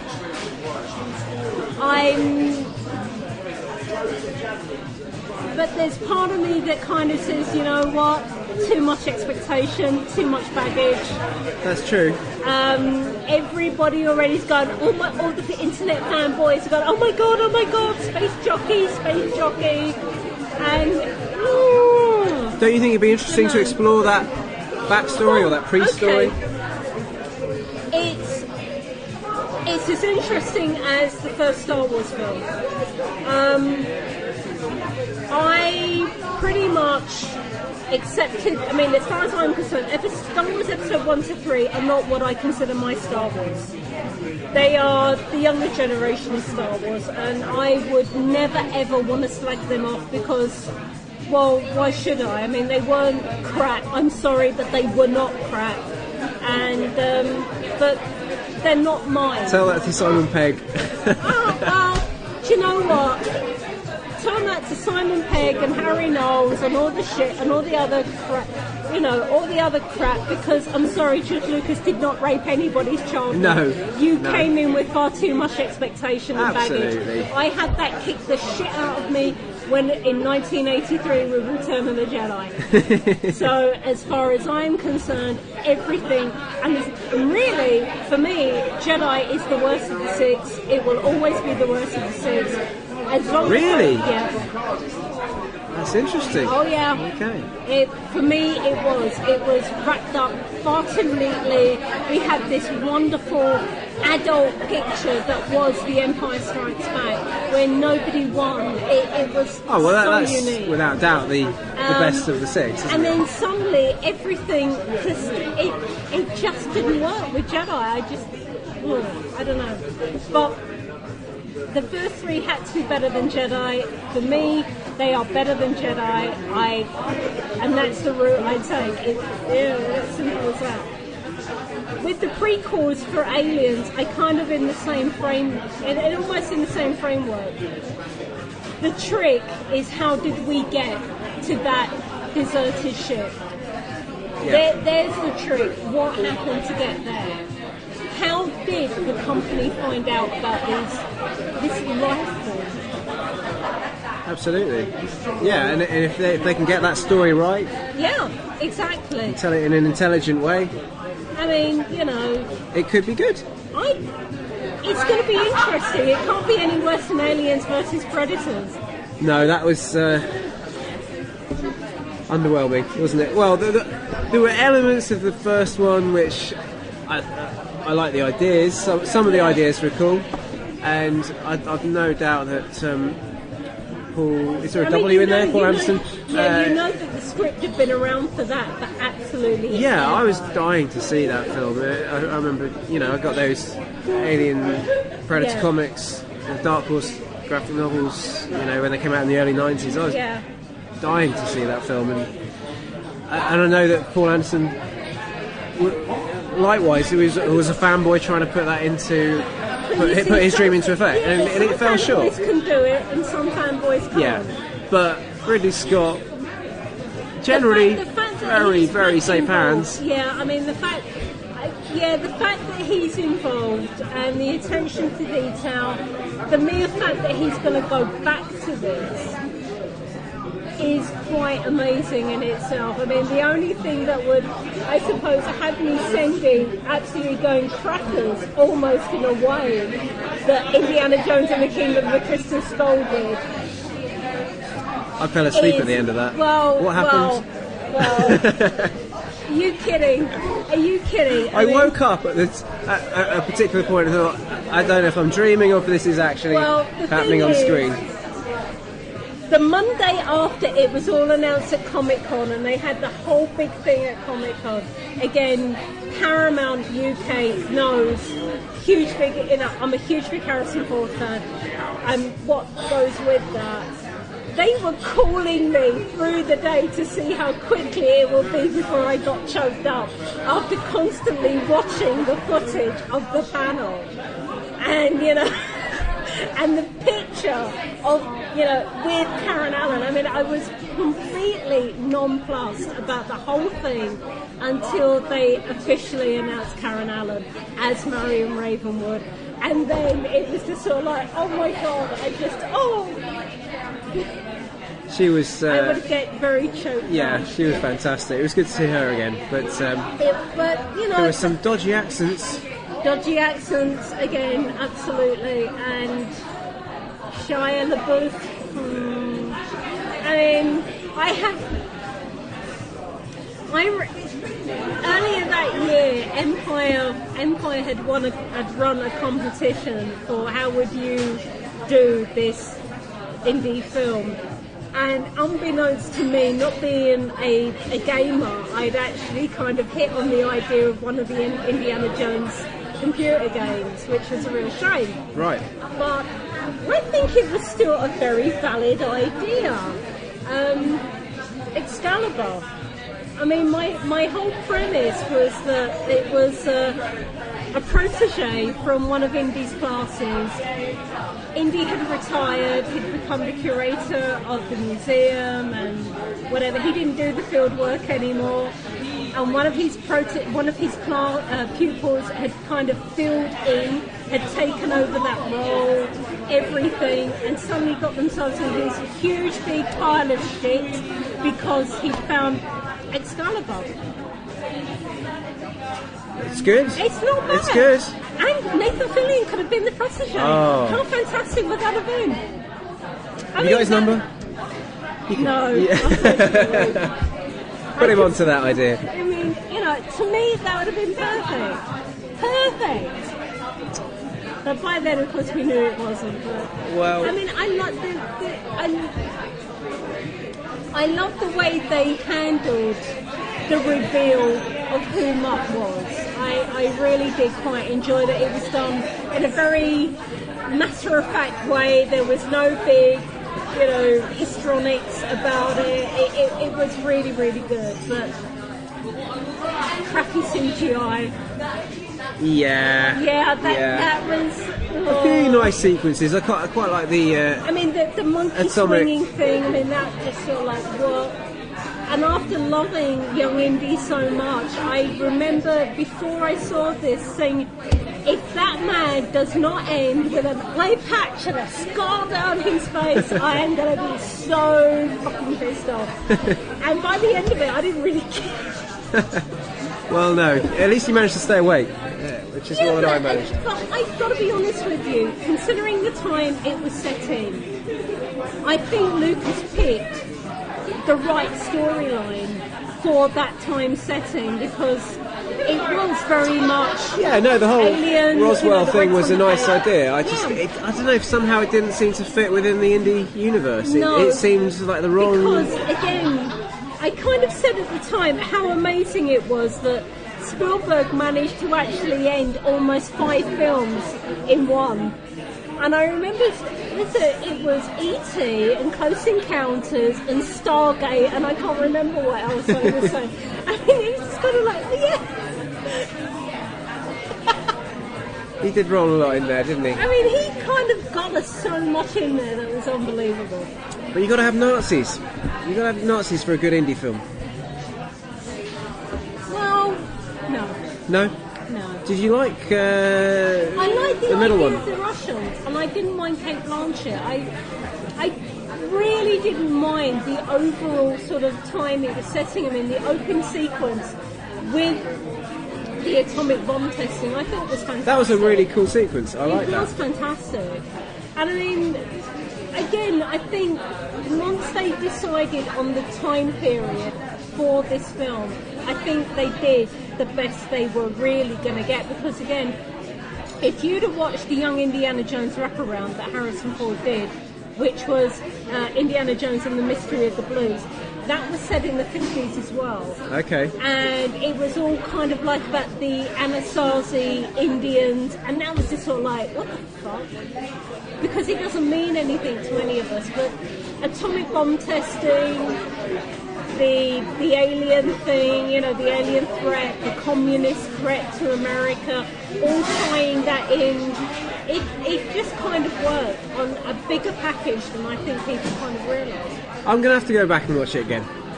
Maybe I've got to do that this time. Yeah, maybe. We'll see. I mean, I'm not sure about the 5th one. I'm not sure about another one. There's a 5th one? Yeah, I didn't know that. Apparently they are working on a 5th one. Oh, just let it go, guys. It's Well, too much of a good thing. I kind of... Old men chasing dreams of glory. None of them really need it anymore. Indie's story's been told. It has. Just kind of let it go. Yeah, and I think that just coming back to the alien thing as well. I that's the only reason I think that it might be interesting to see another film. Is just to see, and there are going to be 2, aren't there? But, there are. You know, I mean, if you can go back to the origin of a story where there's this huge element that was never explained, that's interesting, and that ties it in, and that keeps it faithful. Exactly. I mean, because of course, with Alien, you never really got the sense of the company knowing about the creature until you get to Aliens, which I think is one of the amazing things that Cameron really did bring to that franchise. He kind of expanded that whole almost subplot that you only really got a hint of when Ripley confronts the head Ian Holm character with, you know, after she finds out that they've sabotaged Mother. So bringing that to the fore, which I think is quite amazing. So anything like that backstory is going to be good, but I suppose really the only other science fiction thing that involves Ridley Scott that could get me going, oh my god over, is of course the sequel to Blade Runner, which is never going to happen. And maybe that's best. Yeah. Well, do you like Blade Runner? I loved the Blade Runner, and I don't want them to spoil it. Yeah, it's a one-off. It's one of those rare franchises where they haven't done a spin-off. Certainly nothing on TV. I've got to be honest with you. The last time I was, well, no, not the second to last time I was in Los Angeles. Going back this time last year, we did actually go on a bit of a walking tour, and we ended up at the Bradbury Building. Did you? Oh my god, it is so gorgeous inside. Absolutely unbelievable. Amazing. Wow, I'd love to see that. Yeah, it was incredible. Being an artist isn't the only string of your... Yes, please. Yeah. Thank you. Being an artist isn't the only string to your bow, is it? Well, what are you alluding to? Well, I'm alluding to your band. Oh, yeah. Last Picture Show. Yeah. It's our band. Yeah, and you played at Dragon Con. We did. Well, You've done your research. Yeah. We played the Firefly theme tune. Oh wow! Yeah, it was one of the pieces we did. I forget the name of it, but on the Sunday night, you know, there's that big show where... The Masquerade Show. Masquerade Show, right. And there's a slot at the end of that, after everyone's performed, and whilst the judges are deliberating over the winners, there's a 15-minute slot. Oh, right. And in 2005, we got to play in that 15-minute slot. And you weren't invited to the shindig or anything? I think we were, but that's a shame. I can't remember. I don't know. It was a crazy, 3-4 days. It is a very crazy. It was exhausting. I've done twice. Have you? I've done it twice. Do you think they'll ever do it again? Yeah, I'd love to. Yeah, I'd love to. Talk to Andy. Get you out there next Come on, Andy. Take me to DragonCon. Andy, take him to DragonCon. Yeah, we played that 15-minute slot. So we did the Killers, Brightside. Yeah. We did at least one, if not two, of our own material, and we did this version of the Firefly theme tune, which was.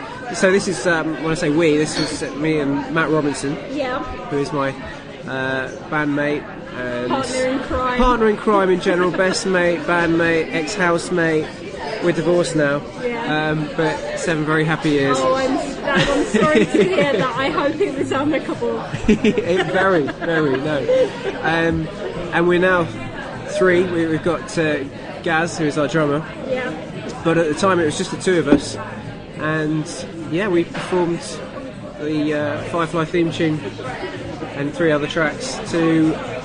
Well, whenever we talk about it to other people, we sort of vastly inflate the numbers to which we played, but it was. Chances are there was at least a couple of thousand. It was thousands. We are in the thousands, which I think the previous gig we played to was about 4 people. So well, there you go. We don't play many gigs, but when we do, we just get all those potential spectators done at once, and without doubt, the single most terrifying experience of my life. I mean, knowing that. We were sat there for, the sort of certainly the last 45 minutes of the show, knowing that we were going to have to go up and perform. And we knew that if we didn't get it right, if the audience wasn't feeling it, that there's this tradition that a stormtrooper will come on and, if you'll pardon the expression, pull you off. So DragonCon for you. So we really were feeling the pressure, and thankfully we managed to we did ourselves proud. How was your DragonCon experience? I mean, what made you go to DragonCon? I mean, one you said earlier that you were invited as a guest as part of the Artist Alley, I presume. Well, it's a strange sort of it's mojito time. Yeah, exactly. I'm gonna go.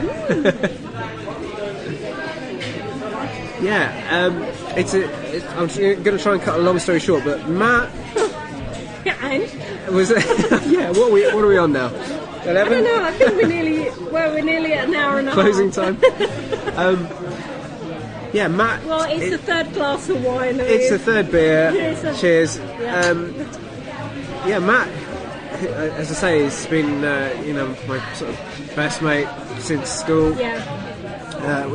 He still is an actor, and at the time he landed. This is back in 2003, 2002. Yeah, because you said earlier he was in the Tribe. Yeah. So he landed this gig as playing the Slade the Bounty Hunter in the Tribe, not Tribe.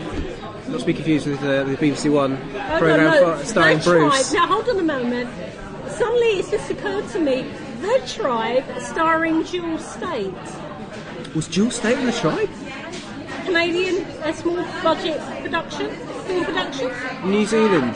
It was filmed in New Zealand. Well, I don't know if it was, maybe not this one. No, I don't think. Hey, you correct me if I'm wrong. I wasn't aware that Jewel State was in the Tribe. There is a film called The Tribe. Oh, there's a film? There is a film called The Tribe that Jewel State was in. Okay, I didn't know that. Okay. Yeah. It's been it's not really been picked up anywhere. Right. Well, certainly Jewel State wasn't in the series of The Tribe that Matt was in. Fair enough. And so he was in that, and then on the back of that, he got invited over to Dragon Con in 2004. He went in 2004, came back with amazing stories of this incredible event.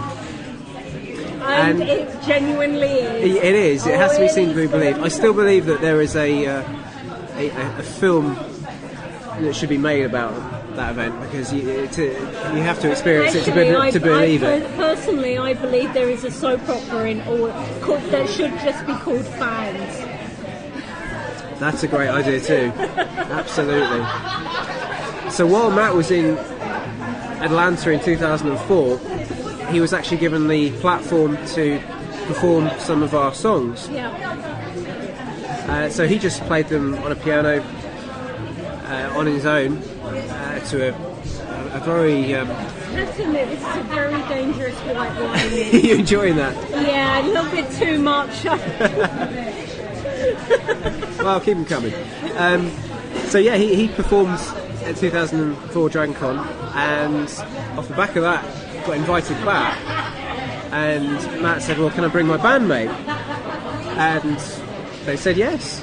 And the fact that I was also an illustrator on Star Wars sort of almost double validated my reason to be there, so it all made perfect sense. So we went out together in 2005, and Matt was on Tribe panels, and I had my artwork up, and then we came together as Last Picture Show and performed at the Masquerade Ball, and we also did a couple of other smaller gigs, and we went again in 2006. And very, huge respect and thanks to all the guys at Tribe Red Dragon who took us out there. Wiz, Carly, Storm, Christina, all those people, you know who you are. Yeah. Thank you very much. It was a fantastic time, and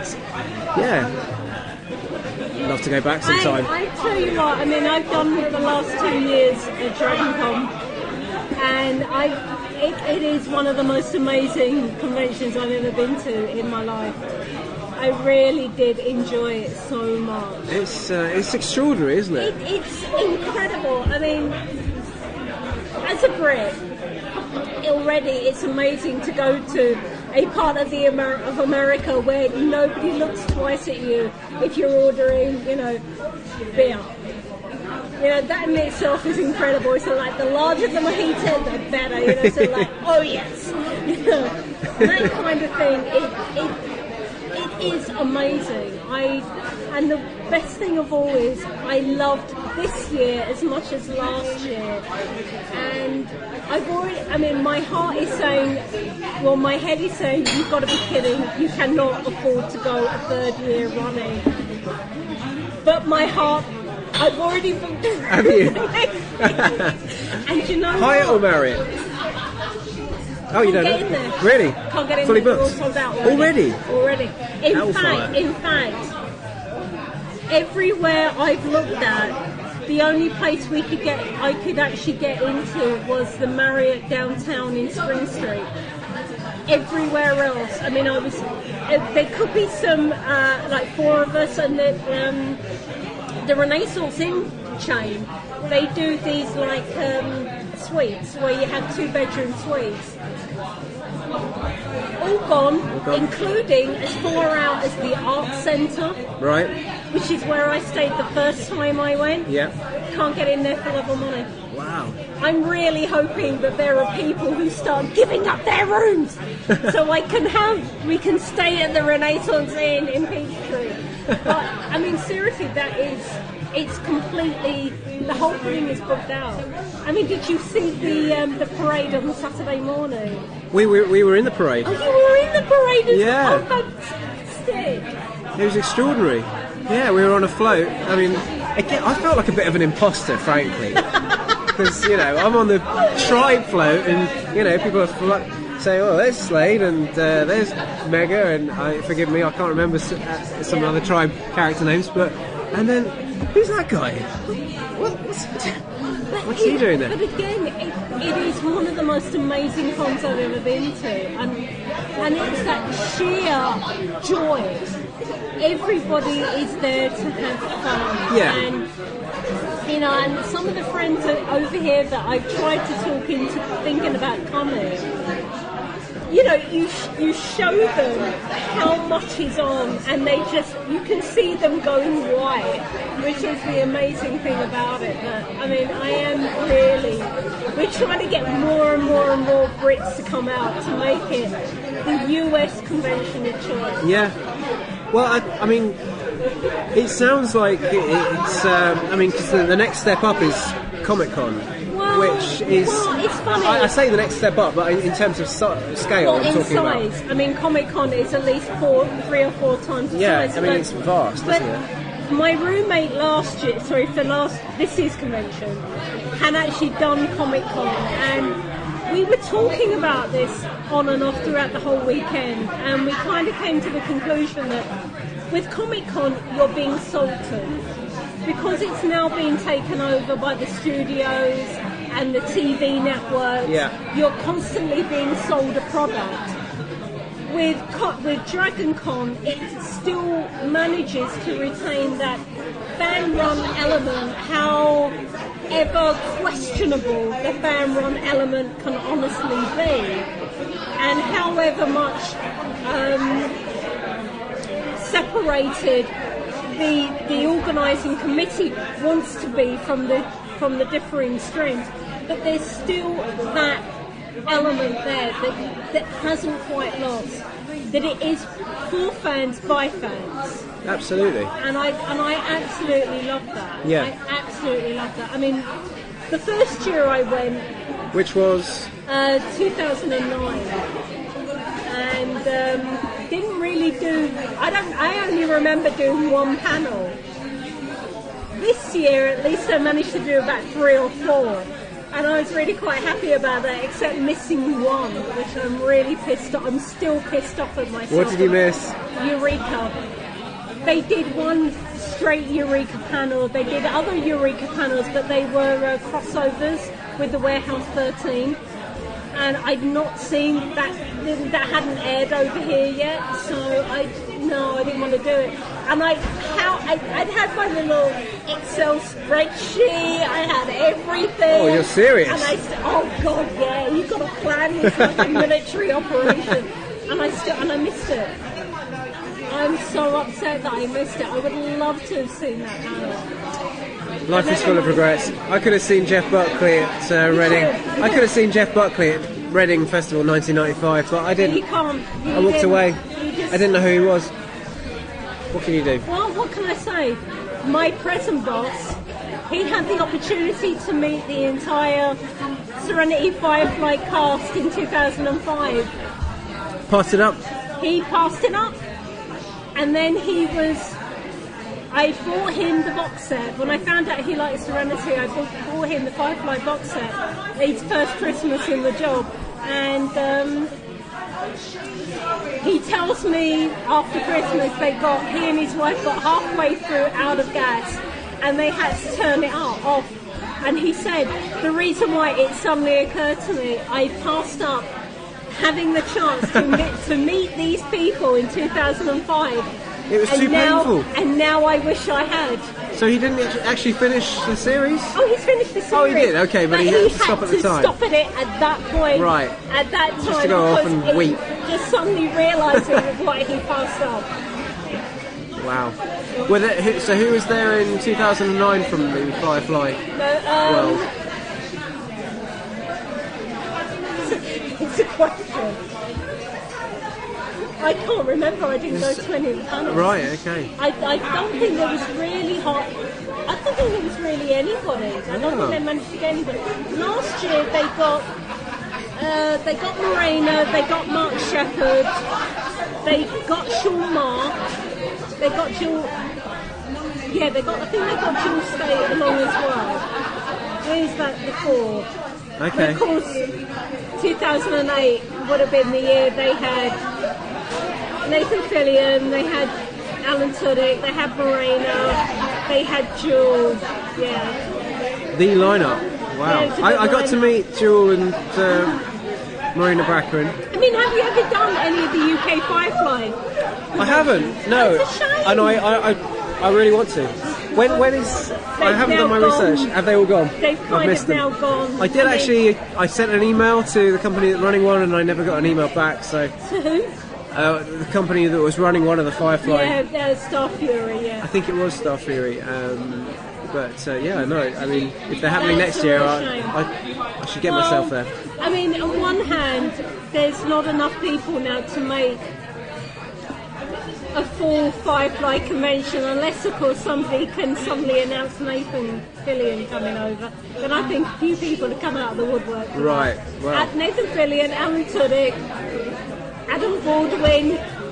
Yeah, there's your ideal panel. But yeah, I went to the second one and the third one and the fourth one and to the fifth one, and they were great. They were absolutely fantastic. Yeah. No, it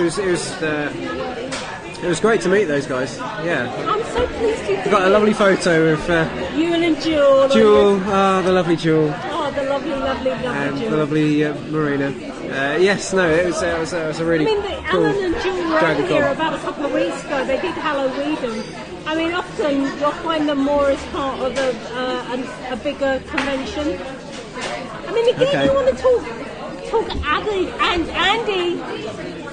Mr. Gore. I know you listen to this. I know that there is going to be a creation in Los Angeles next year. I think it's about time you invited John over so you could help sell some of this stuff and maybe include him in your QMX afternoon. Hell, come on, bring Matt over. We'll do a few gigs for you as well. Yeah, seriously. Backing groups, Marion Cole. Now there's a match made in heaven. Do you think Marion would? Why not? Would go for our music? Who knows? But I don't listen to your music. Have you not? No, not yet. Oh, you didn't do. No, I haven't yet. Didn't do the MySpace. No, I haven't done the MySpace. But you might as well. I have a note about MySpace site. Oh yeah. What does the note say? My note just says MySpace site. Oh, okay. So you might as well. Well, we need to update it because we have a new EP coming out. Really? Which we've been working on for about almost as long as the Serenity Cutaways. But probably the last 18 months actually. But yeah, there have been 2 babies born in that time, and they sort of tend to drain your resources and your time a little bit, but we've just about to finish our EP, which is 4 tracks. Anything Firefly related? It's not Firefly related, I'm afraid, but if Could we persuade you? Hey, we were always happy to do our Firefly cover, which... Well, there you go, we're looking for a new theme for the podcast. We can work it in there, definitely. But yeah, I guess we're a sort of heavier Coldplay is our sound. That's fair enough. No, and so yeah, we're going to be putting our new EP, which I think we're calling the Breaking the Cages EP. Okay, that sounds quite fun. Yeah, it's we're really proud of it. It sounds massive. So we should be getting that onto iTunes in the next few months. We don't do many gigs, but we might well start doing some gigs to promote that. And if we do, then please let us know. I will let you know. Yes, and if we do, then we'll put it this way, polish up the Firefly theme tune. We can always find a con somewhere for you to suddenly play at. I really can. Have you done any of the Can't Stop the Serenity screenings? I haven't, no. Why not? I don't know. I mainly because I probably don't know about them. Now that's appalling. Now that is appalling. That is Enlighten appalling. me, educate me. How many of these on my podcasts have you listened to? I have to confess, I've only done the last few because I only found out about you recently. Oh, that's so appalling. I went on went on iTunes. I downloaded a few, but I have listened. Well, but I've got a few to catch up on. Well, I'm aware of that. One of the reasons why I bring up the Can't Stop the Serenity is because you are a huge, big supporter of the Newman Trust. Oh yeah. Would you like to talk to us a little bit about that? I'd love to tell you about the Newman Trust. Please do. I mean, primarily this is a UK-based charity. It is, yeah. It's to give it its full name. It's the Newman Holiday Trust, which tells you a bit more about it. Basically, it's a charity which provides summer holidays for children, for disabled children, special needs, typically from underprivileged backgrounds, so from families whose children otherwise wouldn't receive a holiday. And it's about 30 years old now, and since it started in the early 80s, we now run 6 summer holidays throughout the UK. Each holiday takes about 20 children of varying ages and disabilities, and we just take we have a 1-to-1 care ratio, which is quite a rare thing in that world, and we basically just have a ball for a week. We just take these kids away to some fantastic theme parks and various activities. We base the holidays at particular venues around the UK. There's one up in Scotland, there's one up in Yorkshire, in the northwest, there's 2 down the road from where I live, and then there's one that I do in Staffordshire at this incredible place called St Bede's. And yeah, it's been a massive part of my life. How did you get involved with this? One of the trustees was friends with my parents. He recommended it to them. I was 20, not even that, 19 at the time, and I went along on it, and I've done every holiday since then. Oh, that's fantastic. I mean, one of the things, of course, it resonates with browncoats is, and I bring up the Can't Stop the Serenity, is because, just to fill you in, it's an annual charity fundraising event. Right. That browncoats do. Yep. Globally. Yep. For Equality Now and any local charities that each organiser decides to sort of do with, where we screen Serenity and raise money. What's not to like? It's fantastic. I love it. Well, if you're looking for charities, then may I humbly suggest the Newman Trust. I think that we could have a new UK browncoat charity to consider, which I think is fabulous. That would be fantastic. That would make me very happy. Well, there is going to be one next year already. Apparently, it's we announced it on the last show, which is for Gloucester, Browncoats of Gloucester, who are doing that, and that's going to be. Do you know what? I can't remember offhand where it's going to be. But then I'm looking at my glass of wine and kind of realising why I can't remember where it's going to be. But I think it's good. Actually, Guildhall Gloucester. Guildhall Gloucester? Guildhall Gloucester next year. So that should be good fun. We must get you down. I'd love to be there.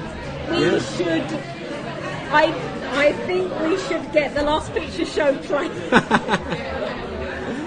Why not? Yeah, we could do it. We could. It's been a while since we last did a gig. Well, I tell you what, we could turn you into the UK Marion Call. How do you feel about that? I'd be very happy with that. Yeah, no, that would be fantastic. I shall look more into it. But yeah. Now, considering that we've been talking now for almost 2 hours, John, I would like to thank you so much for joining me this evening. It's been an absolute pleasure. It has been fantastic, and I really hope that the ambient noise isn't too much and the still can do something. I hope it's made us sound very happening and... we are hip and happening. We are so hip and happening. It's unbelievable. But thank you so much. Thank you. Really. It's been really good to meet you, and I've really enjoyed it. And we're just sorry Adil couldn't be with us, seriously. Well, next time. That was fun. Well, it seems like you had a lot of fun doing this, and let's hope nobody gave up listening to it. I hope not either, because as said, we kind of went off on a few things, and as sort of like I'm prone to do, but it was a really enjoyable conversation, and as I've actually said on the blog, I've got every confidence that John will be joining us again for at least one future sending away. And, you know, he's a great guy. So seriously, if you can get John out to a convention, I know that everybody's going to have as much fun meeting him as he's going to have he is going to have meeting them. So yeah, you know, great to see him at a con and everything. And also, you mentioned the objects, so you're going to put a bit more of that on the blog? Put a list on the blog. I have put a list on them, so all of our listeners can get a quick heads up. You know, they can sit there, get their magnifying glass out and look at them and pore over them and find those items. Excellent. I love the fact that you can zoom in on stuff when you go to his website and look at his art, so that's fantastic. And on this note... It's goodbye from Wendy. And goodbye from Adele. Bye. Sending a Wave is a non-profit making podcast created by Wendy Scott, Tony Myers and Andrew Thorogood. It was presented and produced by Wendy Scott and Adele Thomas for Futility Radio. Firefly and Serenity are owned by Mutant Enemy Incorporated, Fox Television and Universal. No copyright infringement is intended. We can be contacted by email on wave@futilityradio.com. You can also contact us via the website at sendingawave.wordpress.com or via the MySpace group at myspace.com/podcast Sending a Wave. And we also have a Facebook group that can be found by searching for Sending a Wave on Facebook. Lastly, we are also on Twitter. Please search for Sending a Wave.